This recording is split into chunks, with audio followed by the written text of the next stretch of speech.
बिजली की कीमतें एक बार फिर बढ़ने का खदशा है। नेपरा में बिजली की फी यूनिट कीमत में 4 रुपए 33 पैसे मजीद इजाफे की दरखास्त पर समाअत हुई। सेंट्रल पावर परचेजिंग एजेंसी ने फ्यूल प्राइस एडजस्टमेंट कीमत में नवंबर के लिए बिजली महंगी करने की दरखास्त दे दी। नेपरा ने इजाफे की मंजूरी दी तो सार्फिन पर 40 अरब रुपए से जायद का बोझ पड़ेगा। चेयरमैन नेपरा ने फैसला महफूज कर लिया। चेयरमैन नेपरा ने कहा कि 6 अरब रुपए की साबका एडजस्टमेंट को तफसील से देखने के बाद फैसला देंगे। तफसीलात जानेंगे अपने नुमाइंदे रियाज थीम से। रियाज, बताइएगा इस बारे में। जी, नेपरा ने नवंबर के लिए बिजली 4 रुपए 33 पैसे फी यूनिट महंगे करने की इजाफे की दरखास्त पर समाअत की और इस पर हवाले से CPP की दरखास्त पर फैसला महफूज कर लिया। नेपरा इस फैसले को बाद में सुनाएगा। CPP ने दरखास्त की कि इस वक्त जो आलमी मार्केट है उसमें फर्नेस ऑयल की कीमत में इजाफा हुआ है और इसके अलावा मुल्क में जो बिजली की खपत है उसमें भी इजाफा हुआ है। 400 से 500 मेगावाट बिजली की खपत में इजाफा हुआ है, जिसके बाद बिजली की लागत में इजाफा हुआ है, जिसकी वजह से बिजली महंगी करने की इजाज़त दी जाए। नेपरा ने दलाइल सुनने के बाद फैसला महफूज कर लिया और इसे बाद में सुनाया जाएगा कि बिजली की कीमतों में कितना इजाफा किया जाए। जी, बहुत शुक्रिया रियाज थीम आपका। जबकि बन्नू में मीरानशाह रोड पर बिजली की गैर एलानिया लोड शेडिंग के खिलाफ एहतजाज जारी है। मुजाहिरीन ने बन्नू मीरानशाह रोड पर धरना दिया है। रोड ट्रैफिक के लिए बंद कर दिया गया। मुजाहिरीन का कहना है कि 24 घंटों में सिर्फ 1 घंटे के लिए बिजली आती है। घरों और मसाजिद में पानी भी नापैद हो चुका है।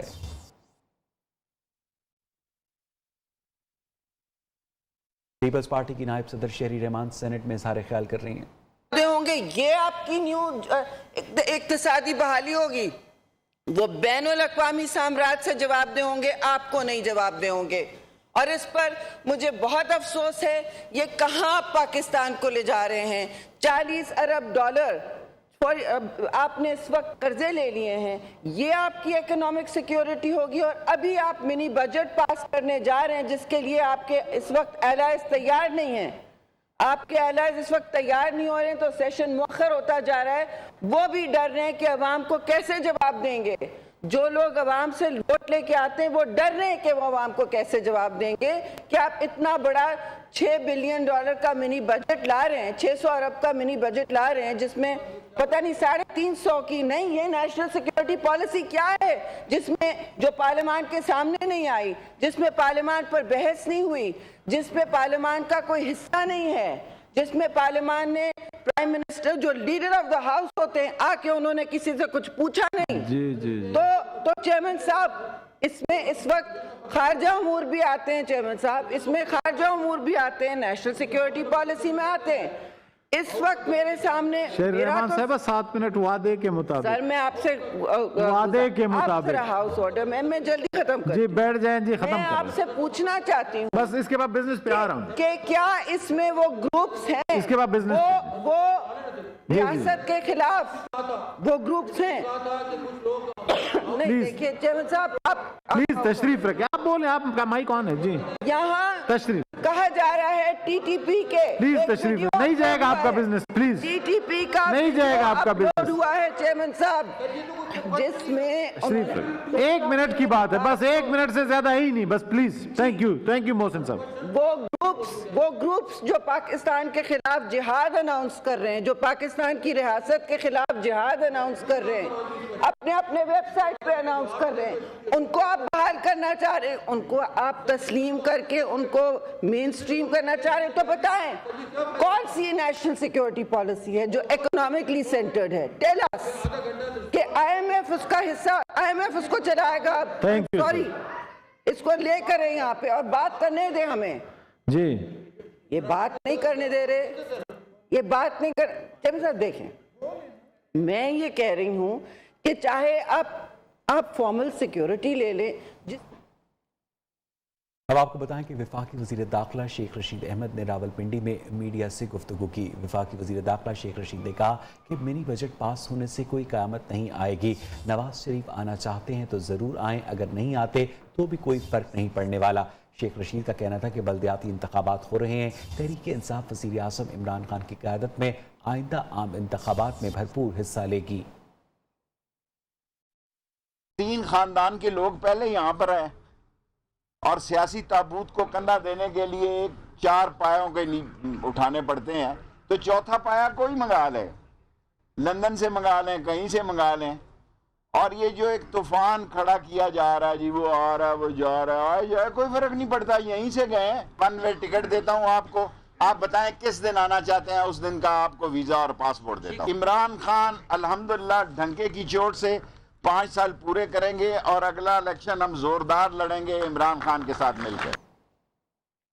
अब आपको बताएं कि फैसलाबाद में गैस लोड शेडिंग से मामूलात ज़िंदगी मफलूज हो चुके हैं। सुई गैस की अदम दस्तियाबी से शहरी ज़हनी असियत में मुब्तला हैं। कहते हैं कि गैस आती नहीं, बिल पूरे आते हैं। क्या है, अभी ड्यूटी पे जा रहे हैं तो ना ही सुबह टाइम में, दिन तो सारा दिन नहीं गैस होती। खाना वगैरह है, नाश्ता वगैरह नहीं कर पा रहे हैं। जो शहर से होटल वगैरह से महंगे दामों में खाना वगैरह खाना पड़ता है। गैस की लोड शेडिंग इतनी है, कारोबार के हालात ही नहीं है, गैस इतना महंगा है। सुबह का नाश्ता नहीं बनता, इधर आके शॉप पे आके नाश्ता करते हैं, इधर बाजार से नाश्ता करते हैं। एडमिनिस्ट्रेटर कराची मुर्तज़ा वहाब का कहना है कि वफाकी हुकूमत अपनी जिम्मेदारी पूरी करने में नाकाम हो चुकी है। मुल्क का हर शहरी महंगाई के भंवर में फंसा है। आवाम को गैस बिजली नहीं दे पा रहे और कह रहे हैं कि मईशत को अपने पैरों पर खड़ा कर रहे हैं। उन्होंने कहा कि पाकिस्तान ज़रई मुल्क है, उसके बावजूद खाद का बहरान आ गया। इस हुकूमत में एक चीज़ मुस्तकिल चीज़ देखी और वो है बहरान। लोग ना आपको गैस प्रोवाइड कर पा रहे हैं, ना आपको बिजली प्रोवाइड कर पा रहे हैं, ना आपको रोजगार प्रोवाइड कर पा रहे हैं, और फिर कहते हैं हमने पाकिस्तान की मईशत को अपने पैरों पर खड़ा कर दिया। हमारी माओ बहनों को किचन में गैस मैसर इस वक्त नहीं है। हमारे ट्रांसपोर्टर्स के पास इस वक्त गैस नहीं है। गैस का फुकदान है। हम कैसे अपने इंडस्ट्रियल ऑर्डर्स को, एक्सपोर्ट ऑर्डर्स को पूरा करें। तर्जुमान पंजाब हुकूमत हसन खावर बात कर रहे हैं। मरकज़ माल आज भी फंक्शनल है और वज़ीर आला पंजाब की तरफ से नए साल का तोहफा आपको होगा 4000 मराकज़ जो 3 जनवरी से फ़ाल होने जा रहे हैं, और 3 जनवरी को हमारे 5000 से ज़ायद मराकज़ काम करना शुरू कर देंगे। तो ये 2022 के लिए वज़ीर आला पंजाब का आपके लिए और आवाम के लिए एक तोहफ़ा है। यहाँ मैं ये बात भी बताना चाहता हूँ कि बाकी के जो तकरीबन 3000 मराकज़ बच जाएंगे वो भी जनवरी के आखिर तक या फरवरी के शुरू तक काम करना शुरू कर देंगे।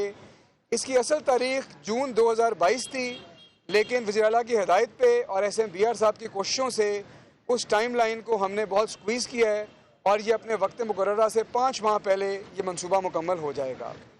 जहाँ पे ये बताना भी आपको ज़रूरी है कि इस मंसूबे को मुकम्मल करने के लिए हमने अरब रुपये ख़र्च नहीं किए, बल्कि ये कोशिश की कि सरकार के जो वसाइल हैं उनको इस्तेमाल करें और जो मौजूदा फैसिलिटीज़ हैं उनका इस्तेमाल किया जाए। और उसके लिए हमने ये किया कि वो बिल्डिंग्स आइडेंटिफाई की जहाँ पे हम ये सेंटर शुरू कर सकते थे।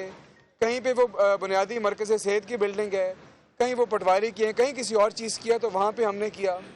अच्छा, इसको इक्विप करने के लिए हमने ये देखा कि क्या इक्विपमेंट सरकार के पास अवेलेबल है। लैपटॉप स्कीम की शहबाज शरीफ साहब की बड़ी बात चलती थी। हमारे इल्म में आया कि लैपटॉप स्कीम के नाम पर बेतहाशा लैपटॉप ख़रीदे गए जो आज भी सरकार के गोदामों में पड़े साड़े थे। उनको निकाला गया और उनको अपडेट किया गया, और हमने वो इक्विपमेंट जो ज़ाया हो रहा था उसको निकाल के इस्तेमाल किया ताकि आवाम के टैक्स के पैसे को बचाया जा सके और अपने वसाइल को बेहतर तौर पर इस्तेमाल करके ये सहूलियात आवाम को मुयस्सर की जा सकें। इस जो सेंटर्स चल रहे हैं करीबन पौने वफाकी दारुल-हुकूमत में नया बल्दियाती निज़ाम इस्लामाबाद हाई कोर्ट में चैलेंज कर दिया गया। दरख्वास्त में मौक़िफ़ इख्तियार किया गया कि मेयर का बराह रास्त इलेक्शन, डिप्टी मेयर्स का ओहदा ख़त्म करना खिलाफ कानून है। लोकल गवर्नमेंट चलाने के लिए गैर मुंतखब अफराद की काउंसिल भी खिलाफ कानून है। लोकल गवर्नमेंट एक्ट 2015 के कानून की मौजूदगी में ऑर्डिनेंस के जरिए नया निज़ाम आइन से मुतसादिम है। अदालत ने दरख्वास्त पर सदर पाकिस्तान, सेक्रेटरी दाखिला, अटॉर्नी जनरल और सेक्रेटरी कानून को नोटिस जारी कर दिया। 11 जनवरी तक सेक्रेटरी दाखिला और सेक्रेटरी कानून से जवाब तलब कर लिया।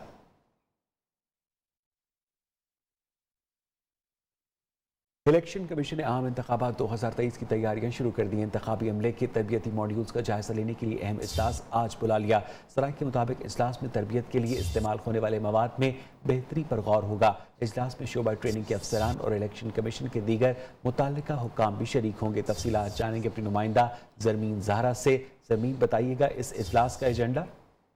जी बिल्कुल, इलेक्शन कमीशन में आम इंतखाबात 2023 की तैयारियों से मुतल्लिक जो है वो इजलास किया गया है। इजलास में तरबियत के लिए इस्तेमाल होने वाले मवाद पर जो है वो उसकी बेहतरी करने पर गौर किया जाएगा और इजलास में शोबा ट्रेनिंग के अफसरान और इलेक्शन कमीशन के दीगर मुतल्लिका हुकाम जो है वो शिरकत करेंगे। तमाम सूबाई इलेक्शन कमिश्नर के नुमाइंदे भी इजलास में शिरकत करेंगे और 2023 के इंतखाबात की तैयारियों के हवाले से पहले भी इजलास होते रहे और ये इजलास भी उसी इजलास के ताल्लुक का जो है वो। बहुत शुक्रिया ज़रमीन ज़हरा आपका। इलेक्शन कमीशन ने मार्च में खैबर पख्तूनख्वा में दूसरे मरहले के बल्दियाती इंतखाबात करवाने का फैसला किया है। दूसरे मरहले में हज़ारा और मालाकंड डिवीजन समेत 18 अजला में बल्दियाती इंतखाबात होंगे। इससे पहले इलेक्शन कमीशन ने पहले 16 जनवरी को दूसरे मरहले के इंतखाबात करवाने का ऐलान किया था। तारीख में तौसी का फैसला सर्दी के बायस किया गया। साल 2021 में हुकूमत और इलेक्शन कमीशन आमने सामने रहे। वज़ीर आज़म समेत मुत्तादिद वज़रा ने आईनी इदारे के खिलाफ बयानात दिए। इंतखाबात में टेक्नोलॉजी का इस्तेमाल करना है या नहीं, इस मामले पर हुकूमत और ECP के माबैन सर जंग जारी रही।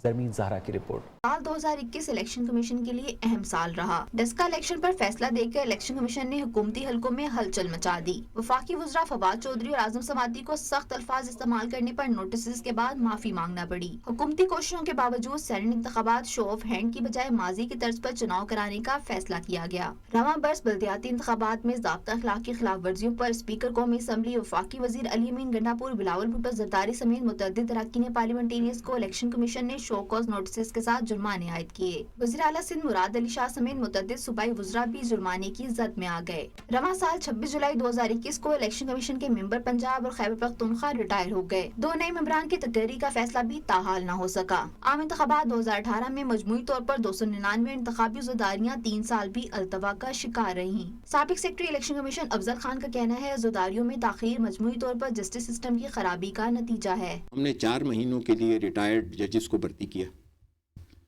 उन रिटायर्ड जजेस ने 4 महीने के बजाय उसको 4 साल तक ले गए, इसलिए कि हर महीने हाई कोर्ट के जज के बराबर तनख्वाह और फैसिलिटीज उनको मिलती थी। इलेक्शन कमीशन ने रवां बरस फैसल पावडा, लीगी रुकन परवेज मलिक और डस्का की नशिस्त पर ज़िमनी इंतखाबात भी कराए। PTI फंडिंग केस में स्क्रूटनी कमेटी ने अपनी तहकीकात मुकम्मल करके रिपोर्ट इलेक्शन कमीशन में जमा करा दी। अब इलेक्शन कमीशन मजीद कार्रवाई के लिए ओपन समात का फैसला इसी रिपोर्ट की रोशनी में करेगा। ज़रमीन ज़हरा, न्यूज़, इस्लामाबाद। इस वक्त सेनेट इजलास में हंगामा आराई का सिलसिला जारी है। डाई स्पेस की जरूरत नहीं है, तशरीफ रखें जी। जी जनाब चेयरमैन, अपनी निशिस्तों से एहतिजाज करें प्लीज, मेरी ये गुजारिश है। जी तशरीफ रखें। जी leader of the house please. जनाब चेयरमैन, मैंने तो सच कहा था, मगर वो परनीत शाकिर की अभी बरसी गुजरी है, उन्होंने कह गई है कि बात तो सच है मगर बात है रुसवाई की। तो अब क्या किया जाए, अब क्या किया जाए? जनाब चेयरमैन, मैं ये कह रहा था, यहाँ पर जो पॉइंट तशरीफ रखें जनाब बैरामन तंगी साहब, आप हाउस में हर तरफ शोर मचा रहे हैं, प्लीज तशरीफ रखें अपने निशिस्त पे। अपने निशिस्त से तो आप एहतिजाज करें, इधर उधर घूमने की क्या जरूरत है, क्यों घूम रहे हैं आप? अपने तशरीफ रखें। जी तशरीफ रखें, फैसल साहब तशरीफ रखें, बाकी भी आप लोग तशरीफ रखें। जी जी जनाब चेयरमैन,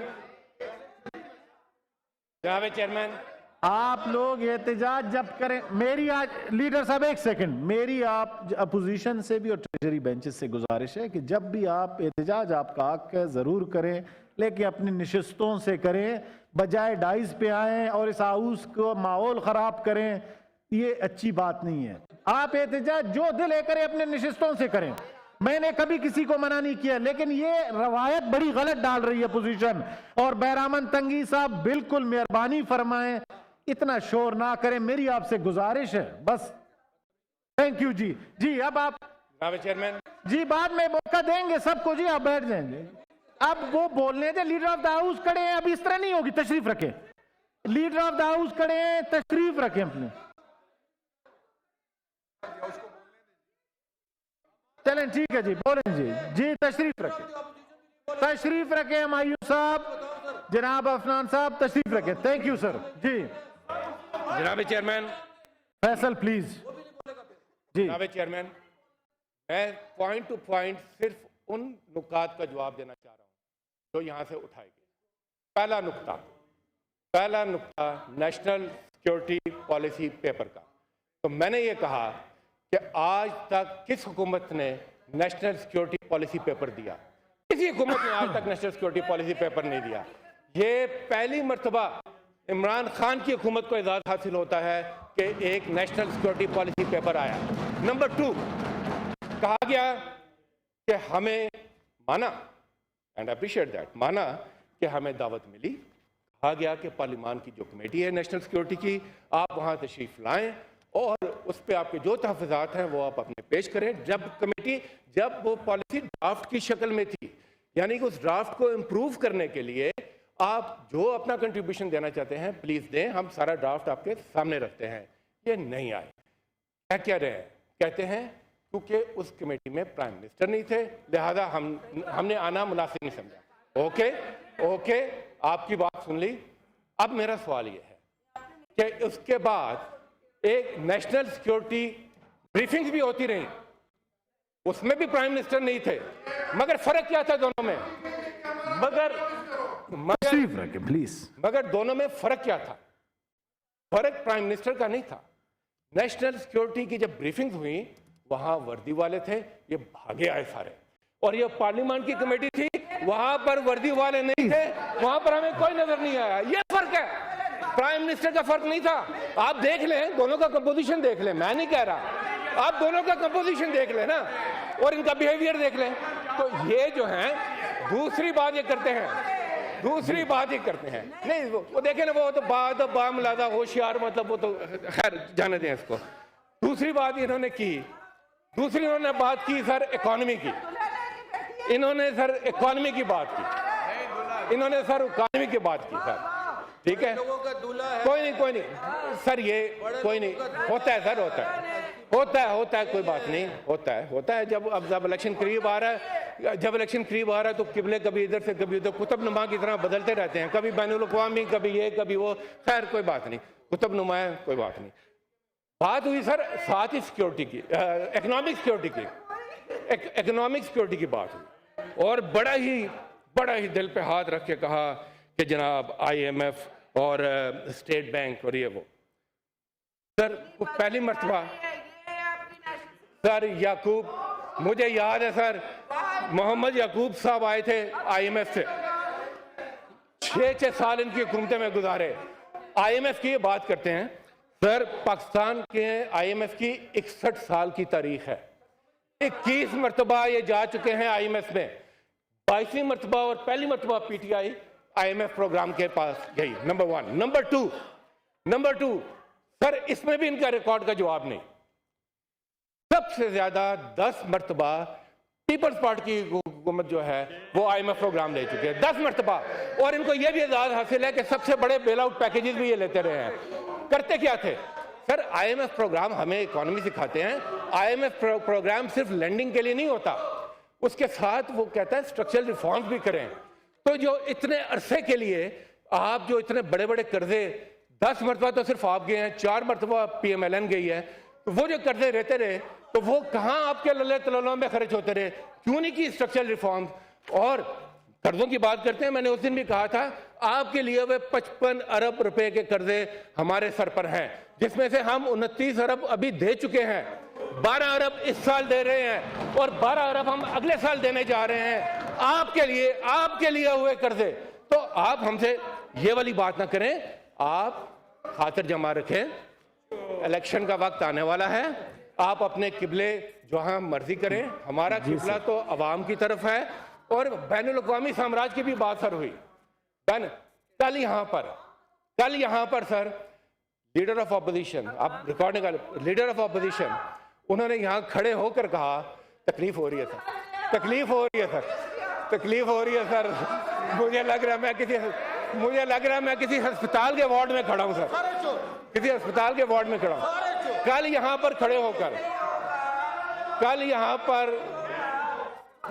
पर खड़े होकर लीडर ऑफ अपोजिशन ने ये इतराफ किया कि हमने उस वक्त हमारी लीडरशिप ने उस वक्त अपने बैनुल अक़वामी दोस्तों से बातचीत की और वापस आने का रास्ता हमवार हुआ। ये उन्होंने कल यहाँ पर हाउस में कहा। तो बैनुल-अक़वामी साम्राज्य आप हमें क्या बता रहे हैं? आपके लीडर सीवी लेकर अगर अमेरिका में बेंच पर बैठे हैं, उनकी तस्वीरें फ्रंट पेज पर छपे हैं, तो आप हमें तो बताएंगे कि बैनुल-अक़वामी साम्राज्य क्या होता है? हम तो पूरी दुनिया के साथ पाकिस्तान की सॉवरेनिटी के लिए, पाकिस्तान के वकार के लिए, पाकिस्तान का वज़ीर आज़म अवाम की ताकत के साथ इमरान खान खड़ा है और खड़ा रहेगा। Thank you sir.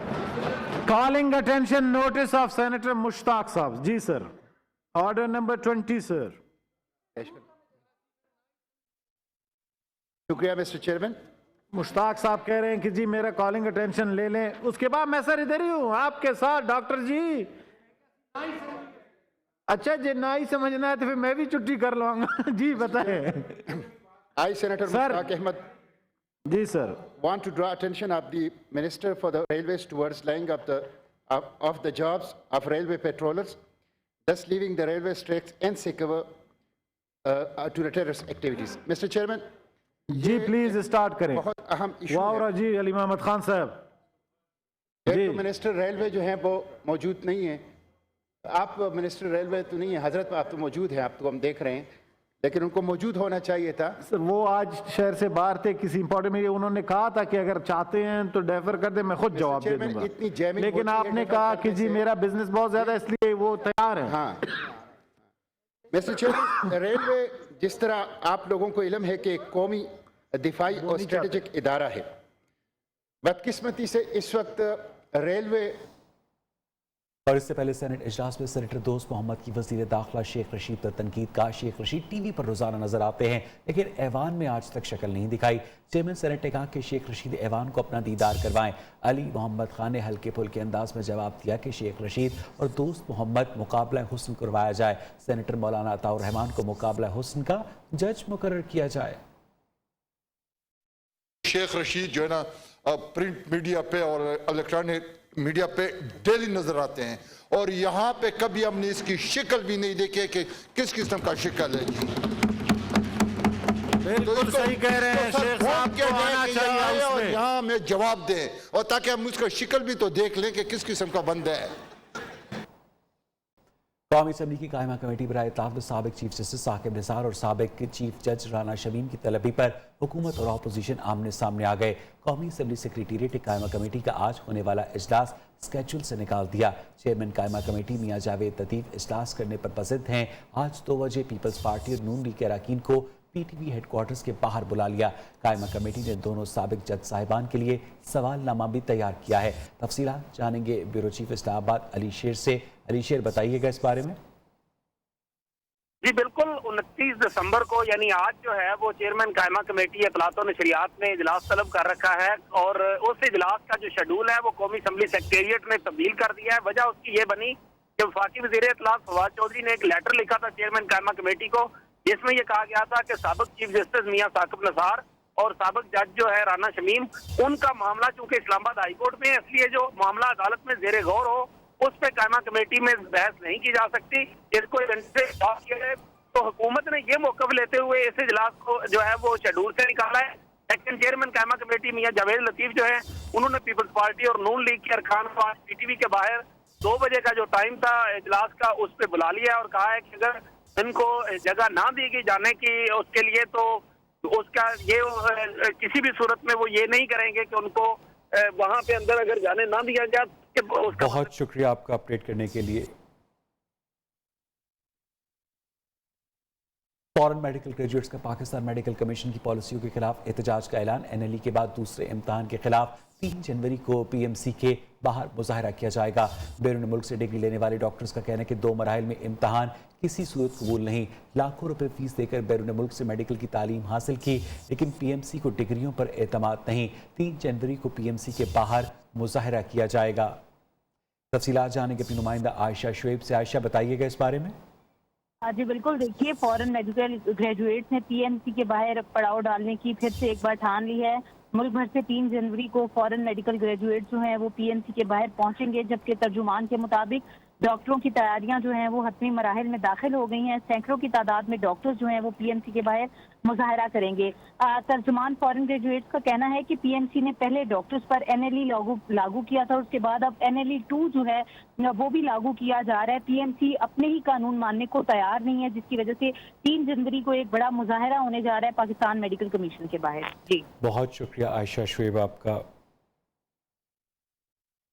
उधर कोयटा में यंग डॉक्टर्स का साथियों के खिलाफ एफआईआर वापस लेने के बावजूद भी एहतजाज जारी है। कहते हैं कि साथियों के खिलाफ एफआईआर वापस करना हमारा मुतालबा था ही नहीं, हमारा मुतालबा तो अस्पतालों में बेहतर सहूलियात की फराहमी था। अब तहरीक को मजीद तेज करेंगे। मजीद जानेंगे अपने नुमाइंदे इस्मत अमान समलानी से। जी बिल्कुल, यंग डॉक्टर्स के साथी रिहा होने के बावजूद यहाँ पर एहतजाज का सिलसिला इनका जारी है। 19 यहाँ पर जो है यंग डॉक्टर्स और उनके साथियों को रेड जोन में एहतजाज करने पर गिरफ्तार किया गया था। उनके खिलाफ एफआईआर भी दर्ज किया गया था। गुज़िश्ता रोज़ सूबाई हुकूमत की जानिब से एफआईआर वापस ली गई और जो इनके साथियों को भी रिहा कर दिया गया। लेकिन ताहाल यहाँ पर जो यंग डॉक्टर्स है इन्होंने एहतजाज ख़त्म करने की बजाय एहतजाज को मज़ीद तेज़ करने का ऐलान किया है। यहाँ पर भी हमारे साथ ओहदेदार मौजूद है यंग डॉक्टर्स, से बात करते हैं। हमारा एक भी मुतालिबा अभी तक पूरा नहीं हुआ है, जिसमें आपका MTI है जो काला कानून बोलते हैं, प्राइवेटाइजेशन, MRI है, CT स्कैन है, अद्वियात है, ये मुख्तलिफ जो सहूलियात का फुकदान है इस अस्पताल में। तो जो एहतजाज सख्त करेंगे, एहतजाज हम लोग आज मशावरत करेंगे। कल कोर कमेटी का इजलास होगा, हो सकता है हम लोग दोबारा रेड जोन की तरफ मूव कर लें। हम जाके वापस रेड जोन में बैठेंगे, हम अपने मुतालिबात उसी जगह पे हम अपने मुतालिबात मनवा के ही रहेंगे। इनका कहना है कि अब कोर कमेटी का इजलास तलब किया गया है जिसमें अहम फैसले किए जाएंगे, जिसमें एक अहम फैसला ये भी हो सकता है कि दोबारा रेड जोन की जानिब जाएं और वहाँ पर जो है धरना दें। जी, खैबर पख्तूनख्वा हुकूमत ने जिगर की पैवंदकारी का इलाज भी सेहत कार्ड प्लस में शामिल कर दिया है। कराची और लाहौर के मखसूस अस्पतालों से जिगर की पैवंदकारी मुफ्त होगी। सूबाई हुकूमत के मुताबिक शराब नोशी की वजह से खराब जिगर की पैवंदकारी सेहत सहूलत कार्ड पे शामिल नहीं होगी। तफसीलात जानेंगे अपने नुमाइंदे शाहिद खान से। शाहिद, बताइएगा इस बारे में। जो जिगर की पैवंदकारी का अमल है उस पर काफी खर्चा भी आता है और एक मरीज पर 50 से 60 लाख रुपए तक जो है वो खर्चा आता है इस पैवंदकारी पे। तो इसका हल जो है वो मुतालबात भी किए गए मुख्तलिफ वक्तों में शहरियों की जानिब से हुकूमत से। तो सूबाई हुकूमत ने 1 जनवरी 2022 से ये ऐलान किया है कि जिगर की पैवंदकारी जो है वो सेहत कार्ड प्लस में जो है वो शामिल किए जाएंगे। और जो इस वक्त जो सालाना जो 120 से 150 ऐसे होते हैं जिनको जिगर की पैवंदकारी की ज़रूरत पड़ती है, तो उसको शामिल किया गया है सेहत कार्ड प्लस में। और 1 जनवरी से कराची और लाहौर के जो वो अस्पताल जो कि सेहत कार्ड पैनल पे है, तो उसके जरिए जो वहाँ से जो उनके की पैवंदकारी है वो किया जा सकेगा मुफ्त। लेकिन उसमें वो अफराद शामिल नहीं होंगे जो कि शराबनोशी की वजह से उसकी जिगर जो है वो नाकाम हो चुके होंगे। बहुत शुक्रिया शाहिद खान आपका। इन्वेस्टर टावर की मंजूरी देने वालों के खिलाफ मुकदमा दर्ज होने के बाद तफ्तीश जारी है। पुलिस टीम SPCA के मरकजी दफ्तर पहुंच गई है।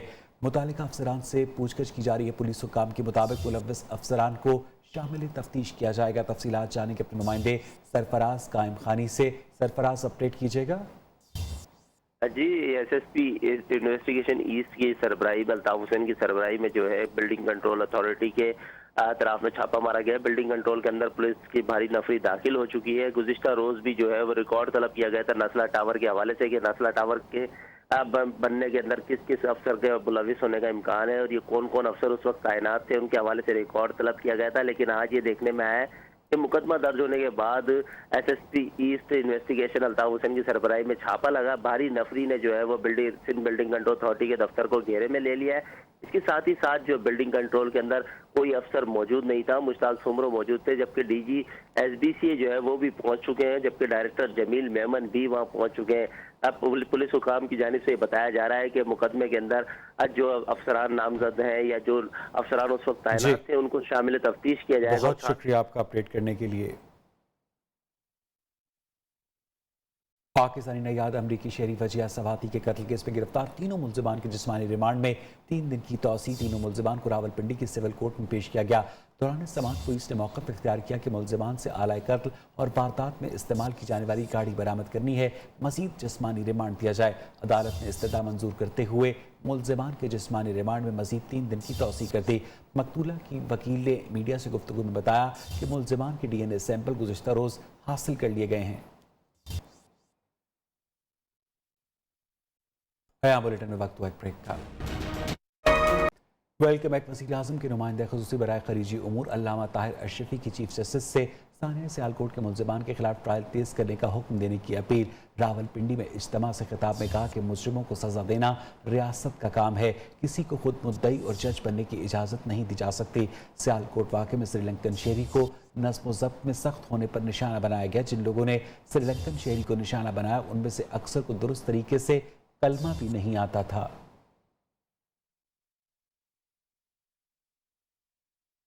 सियालकोट की तहसील समड़ियाल में कमसिन ईशा के कत्ल में मुलव्वस मुलजिम को गिरफ्तार कर लिया गया। पुलिस के मुताबिक मुलजिम मासूम ईशा का पड़ोसी और 3 बच्चों का बाप है। मुलजिम ने बच्ची को अगवा किया, शोर करने पर गला दबाकर कत्ल कर दिया। मुलजिम ने संगीन जुर्म का एतराफ़ भी कर लिया है। तफसीलात जानेंगे अपने नुमाइंदे उस्मान इकबाल से। उस्मान, बताइएगा इस बारे में। जी बिल्कुल, ये समड़ियाल के इलाका थाना बेगोवारा के इलाके में चकपाड़ा में जो है 13 साल आयशा को कत्ल करने वाला जो मुलजिम है वो पुलिस ने गिरफ्तार कर लिया है।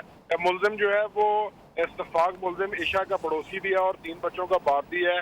और जिस बच्ची के कत्ल होने के बाद जो है DPO सियालकोट उमर सईद मलिक ने जो है वो मुलजिमान को तलाश करने के लिए जो है वो 10 टीमें भी तश्कील दी थी और टीमों ने जो है वो तफ्तीश के दौरान अपने जो है वो 300 घरों की तलाशी भी ली है और सैकड़ों लोगों को शामिल तफ्तीश किया गया है, जिसके बाद जो मरकजी मुलजिम है शायद उसे गिरफ्तार कर लिया गया है। जी बहुत शुक्रिया उस्मान आपका। बलूचिस्तान के सरहदी इलाकों में यूरिया खाद की नकलो हमल पर पाबंदी लगा दी गई है। महकमा दाखिला की जानिब से जारी नोटिफिकेशन के मुताबिक तमाम सरहदी इलाकों की 10 किलोमीटर हदूद में खाद की नकलो हमल पर पाबंदी होगी। पाबंदी का फैसला यूरिया खाद की स्मगलिंग रोकने के लिए किया गया है। तफसीलात जानेंगे ब्यूरो चीफ कोयटा मोहम्मद कासिम मेंगल से। कासिम, बताइएगा इस बारे में। जी, बलूचिस्तान का जो महकमा दाखिला और कबायली उमूर है इसने एक नोटिफिकेशन जारी किया है जिसके तहत जो बलूचिस्तान के अफगानिस्तान से मुख्तलिफ सरहदी इलाके हैं या ईरान के साथ उनमें सरहद से 10 किलोमीटर रेडियस में जो यूरिया खाद है उसकी नकल उमर पर पाबंदी आयद की गई है। और इसकी बुनियादी वजह यह है कि पाकिस्तान में जो यूरिया खाद है उस पर सब्सिडी दी जाती है, तो इसको जो है ना डीलर से ये लोग बड़ी उसमें तादाद में खरीद के फिर इसको स्मगल किया जाता है और ज़्यादातर अफगानिस्तान स्मगल किया जाता है, जिसकी वजह से यहाँ के जो मुकामी जो ज़मींदार हैं, काश्तकार हैं, उनको मसला दरपेश होता है खाद के हवाले से। बहुत बहुत शुक्रिया मोहम्मद कासिम आपका।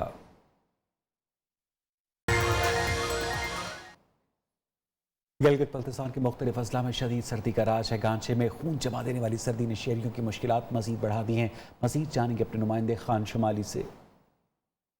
जी बिल्कुल, मैं इस वक्त मौजूद हूँ ज़िला गांचे के नवाई इलाके छोटपट में मौजूद हूँ। ज़िला गांचे में पिछले 1-2 दिनों से शिद्दत की सर्दी पड़ रही है। आज पूरे ज़िला गांचे में मौसम साफ है, जिसकी वजह से सर्दी की जो शिद्दत है उसमें बेतहाशा इजाफा हुआ है। इस वक्त भी मैं एक ज़िला गांचे के एक नवाई इलाके में मौजूद हूँ। आप देख सकते हैं मैं इस वक्त बर्फ़ के ऊपर खड़ा हूँ और ज़िला गांचे के अक्सर इलाकों में पानी जमकर बर्फ़ में तब्दील हो चुका है, जिसकी वजह से यहाँ के शहरियों को ज़राए आमदरफ़ के शदीद मसाइल पैदा हो गए हैं। इलाका मकनून ने फौरी तौर पर मुतालबा किया है कि इस पूरे जिले को फौरी तौर पर हार्ट एरिया डिक्लेयर किया जाए। जी, लाहौर के शफीक उर रहमान खुद माजूर हैं, लेकिन अपने जैसे दूसरे शहरियों को बाइज्जत रोजगार कमाने का रास्ता दिखा रहे हैं। रिजवाना शेख की रिपोर्ट। की लगन हो तो इंसान तूफान से भी नहीं घबराता। लाहौर में एक ऐसा इदारा मौजूद है जो माजूर अफराद के लिए व्हील चेयर्स तैयार करता है। शफीक उर रहमान ने अज़म और हिम्मत की बड़ी मिसाल कायम कर दी, अपनी माजूरी को मजबूरी नहीं बनने दिया। शफीक उर रहमान ने बताया कि वो 14 बरस के थे जब से वो ये काम सरअंजाम दे रहे हैं। पर्सन विद डिसेबिलिटी ना सिर्फ अपना रोजगार ले सकें, बल्कि वो लोग जो घरों में बैठे हुए हैं वो एक क्वालिटी की व्हीलचेयर उन तक पहुंच सके। शफीक की कंपनी के मुलाजमीन भी माजूर हैं, लेकिन उनकी हिम्मत और हौसला लोगों के लिए काबिले तकलीफ है। उन्होंने व्हीलचेयर मैं खुद बना के देना ना, तो हुण इस टाइम तालीम हासिल कर रहे हैं, स्कूल पढ़न है, लोग अपना भला नहीं चाहते, उनको फील्ड में आना चाहिए, सीखना चाहिए, ये मेरे लिए ये होना चाहिए, वो होना चाहिए। जब करोगे तब होगा ना। फैक्ट्री में काम करने वाले मजदूरों का कहना है उनकी तैयार की हुई व्हीलचेयर इस्तेमाल करके माजूर बच्चे और नौजवान अपनी जिंदगी में आसानी महसूस करते हैं तो उन्हें भी सुकून मिलता है। अगर खसूसी अफराद पर तनकीद की बजाय उन्हें हुनर सिखाकर रोजगार फराहम कर दिया जाए तो आम शहरियों की तरह ये लोग भी मुल्की माशी तरक्की में अपना बखूबी किरदार अदा कर सकते हैं। कैमरामैन सनी जेम्स के साथ रिजवाना शेख, न्यू न्यूज़, लाहौर। इसके साथ ही 12 बजे के बुलेटिन में इतना ही। मजीद खबरों अपडेट्स के लिए देखते रहिए न्यू न्यूज़।